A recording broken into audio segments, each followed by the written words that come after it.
आदिवासियों के बीच में वो लाइनें खींची जा रही हैं जिससे हम अपने ही समाज से अलग कर दिए जा सकें, और इसीलिए जवाब हम देंगे लिखित में।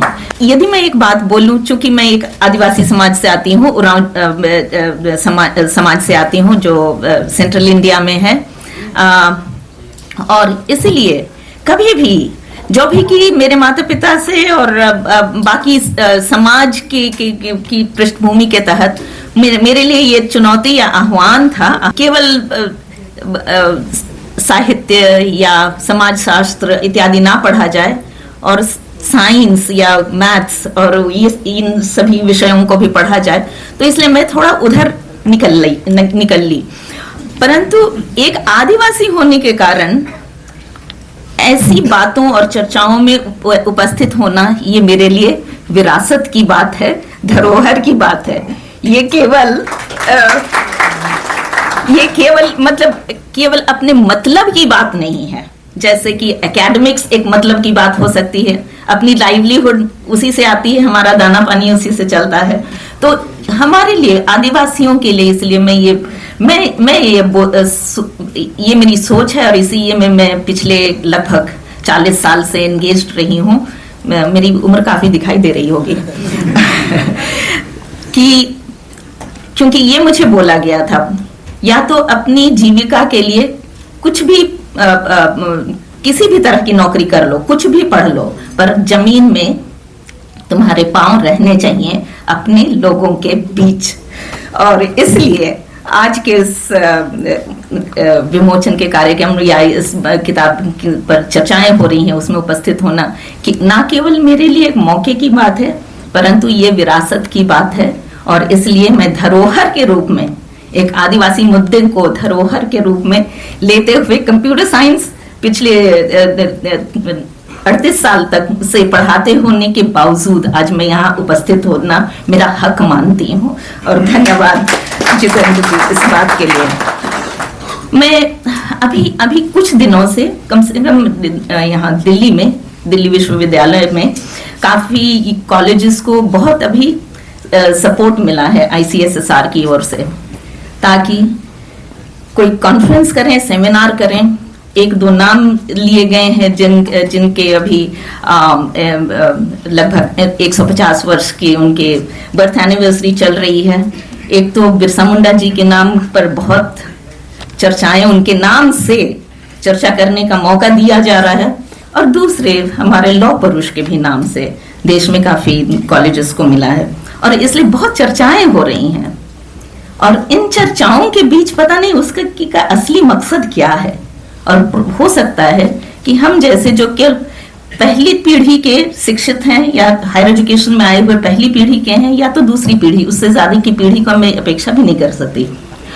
और इसलिए जब हमारे सामने ये सारी बातें आ रही हैं, और विशेष करके यदि मैं आज के मैं जितेंद्र जी के किताब के शीर्षक को देखूं कि राष्ट्र निर्माण में आदिवासी, अब 78 साल के किसी व्यक्ति के संबंध में इतिहास लिखना थोड़ा सोचने की बात है। 78 साल का जो समय है, क्या उसमें किसी व्यक्ति के लिए इतिहास लिखा जा सकता है? शायद इतने फीट्स हों उनके कि लिखा जा सकता है, पर शायद नहीं।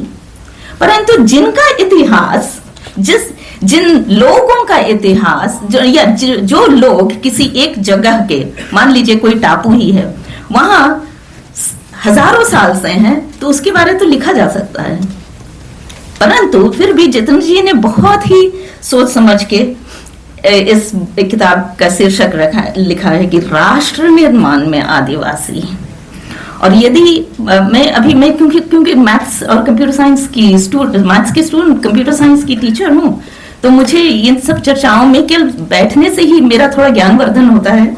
तो अभी थोड़ी देर पहले मैं किसी कॉलेज के उसमें थी, तभी मुझे सुनने का मौका मिला कि आदिवासी शब्द जो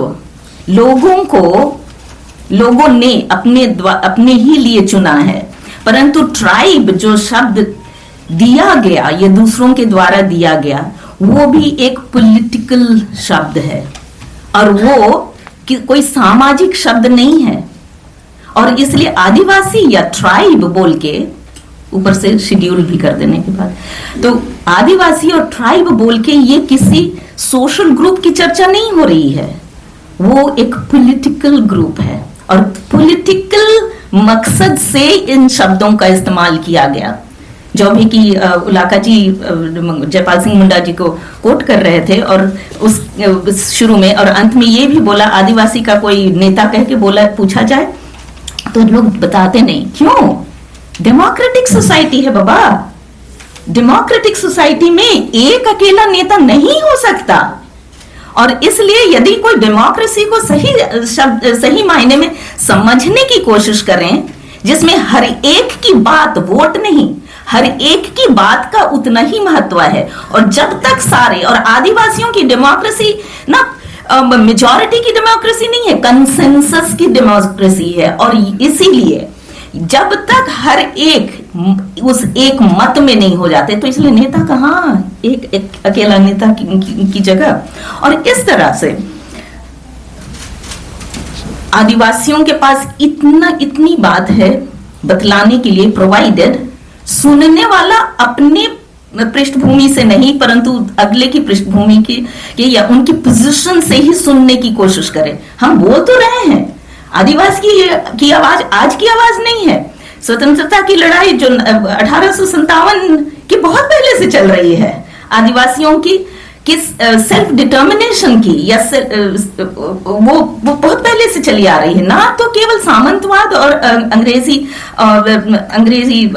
शासकों के अगेंस्ट केवल नहीं, हर वो इनजस्टिस की जो बातें, इनजस्टिस की प्रथाएं थी उसके अगेंस्ट होती आई हैं। केवल 200 साल की भी कहानी नहीं है, उससे भी पुरानी कहानी है।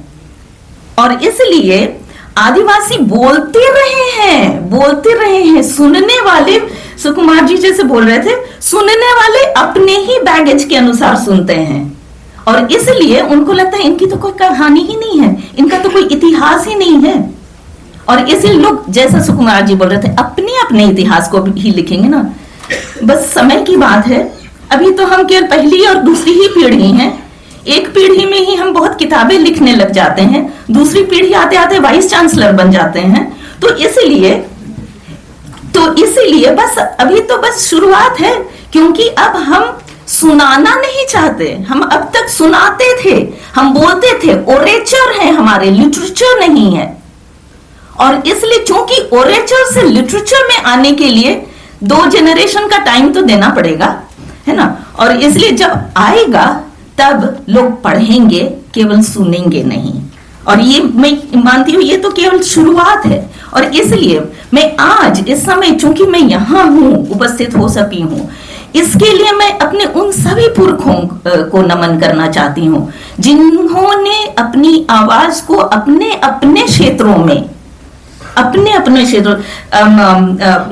जितेंद्र जी ने, अब मुझे बहुत खुशी है कि अपने क्षेत्र के लोगों की ज्यादा बात यहाँ लिखी है जितेंद्र जी ने, और दूसरे क्षेत्रों की नहीं। मैंने जैसे देखा, मैंने जैसे उनसे मुलाकात की, मैंने कहा आप ना अलग अलग रीजन्स का कीजिए क्योंकि वैसा में रीजन वाइज भी आएगा। पर ये बहुत ही अच्छी बात है कि उन्होंने दूसरी ज्योग्राफिकल रीजन्स के भी लोगों की बात इसी वॉल्यूम में डाली है। और इसलिए अभी हमें लिखना और पढ़ाने के लिए बहुत बहुत बात है जो आएगा।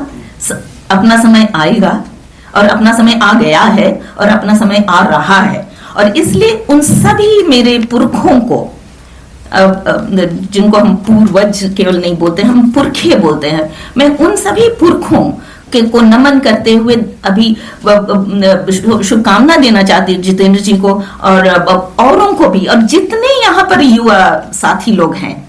क्योंकि हर एक पीढ़ी का फिक्स समय होता है ना, और फिक्स थोड़ा फोकस भी होता है। और अभी जैसे मैं धन्यवाद देती हूँ जो मेरा परिचय में बतलाया गया कि यूनेस्को हर साल कुछ प्रपोजल्स को अप्रूव करती है रिसर्च के लिए।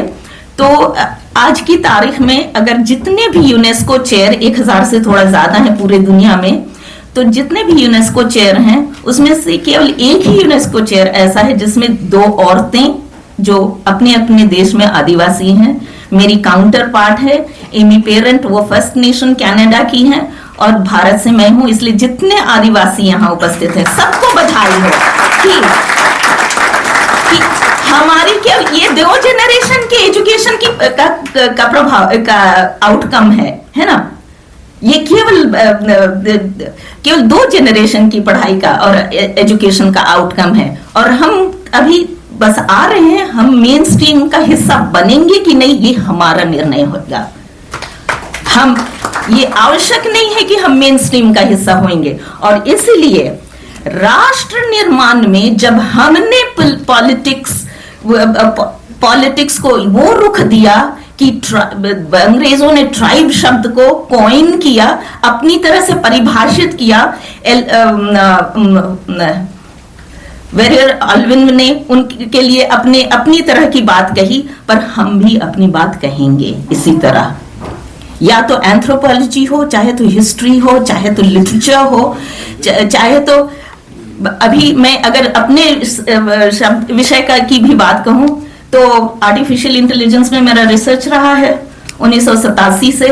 अभी मौका मिला है कि अबंडेंट इंटेलिजेंस जो आदिवासियों का नॉलेज है उससे लेके आगे आने वाली आर्टिफिशियल इंटेलिजेंस को आदिवासियों का नॉलेज कैसे शेप दे और फ्यूचर ये करे, ये भी हम में खासियत है और हम करेंगे। और इसलिए आज अभी यदि ये बोला जा रहा है कि मुझे सुनने में आया कि किसी बी फार्मा के व्यक्ति ने कुछ किताबें लिखी हैं, मतलब इतिहास की किताबें लिखी है ना, तो मैं कंप्यूटर साइंस होके केवल अपने ही उरांव समाज की बात क्यों नहीं लिख सकती हूँ? मैं अपने उरांव समाज की केवल उस बात को नहीं लिखूंगी जो कि इतिहास है, क्योंकि जितेंद्र जी उसको लिखेंगे, परंतु जो हम लोग अपने ज्ञान सिस्टम को बोलते हैं, जिसको मैं मैथ्स और कंप्यूटर साइंस की स्टूडेंट होने के नाते बोलती हूँ, हम एक कॉम्प्लेक्स सिस्टम का उदाहरण है जिसको केवल इतिहास या एनवायरमेंटल साइंस या हिस्ट्री या पॉलिटिक्स में अलग अलग तरीके से लिनियरली अगर देखा जाए तो कैप्चर नहीं कर सकेंगे। कैप्चर करेंगे तो समझ नहीं सकेंगे, और इसलिए सिंपलिस्टिक करके केवल पढ़ते हैं हमारे शिक्षाविद लोग, बाकी हमारे साथी लोग, और ये उनकी तरफ से जो भी कंट्रीब्यूशन रहा है, हम आज पहली और दूसरी पीढ़ी उनके सभी कंट्रीब्यूशंस को पढ़ के, चर्चा करके, उनकी आलोचना करके करने का मौका उन्होंने दे दिया है। हम लोग करेंगे। इसी तरह जितेंद्र जी ने भी शुरुआत की है। मुझे आशा है कुछ लोग इसको की आलोचना करने के लिए पढ़ेंगे, और आलोचना करने के लिए पढ़ेंगे तो और आलोचना करेंगे तो लिखे भी, ताकि उन आलोचना की भी आलोचना हो सके। और इसी से वो क्रम जो हमारा बौद्धिक कंट्रीब्यूशन राष्ट्र निर्माण में हो सकता है वो भी आएगा, क्योंकि हम ऑरेचर से लिटरेचर की तरफ जानने में अभी हमने केवल 2 कदम लिया है, और बाकी कदम बाकी। और क्योंकि आपने हमारे पिछले 10 कदमों को सुना ही नहीं, अपनी अपनी तरह से केवल अपने अपने फिल्टर से सुना है, और इसलिए अब तो बोलेंगे। और इसलिए मैं फिर से धन्यवाद और शुभकामना देना चाहती हूँ जितेंद्र जी को कि अब इससे पहले तो जंगल बोलते थे, नदियां गाती थी, हवा सुनाती थी, पर अब लोग पढ़ेंगे भी, क्योंकि लोगों को, विशेष करके मेन स्ट्रीम लोगों को, जो समाज, मैं यदि अभी बोलूं और किसी को वो हर्ट करता है तो माफ कीजिएगा, गैर आदिवासी समाज ने जंगल की कहानी को नहीं सुन के समझ पाया, नदी की पेन, कष्ट भरे गाने को सुनकर समझ नहीं पाए, हवा की सनसनाहट को सुन नहीं पाए। तो अब जो लिखित में आएगा उसको जरूर पढ़िएगा, क्योंकि अब ये केवल जल, जंगल, जमीन से आदिवासियों को विस्थापित या अलग करने की बात नहीं होगी। अभी समय क्या है बताऊं, जितने भी यहाँ से शिक्षा और एकेडमिक्स में उनके, अभी आदिवासियों के बीच में वो लाइनें खींची जा रही हैं जिससे हम अपनी ही समाज से अलग कर दिए जा सकें, और इसीलिए जवाब हम देंगे लिखित में।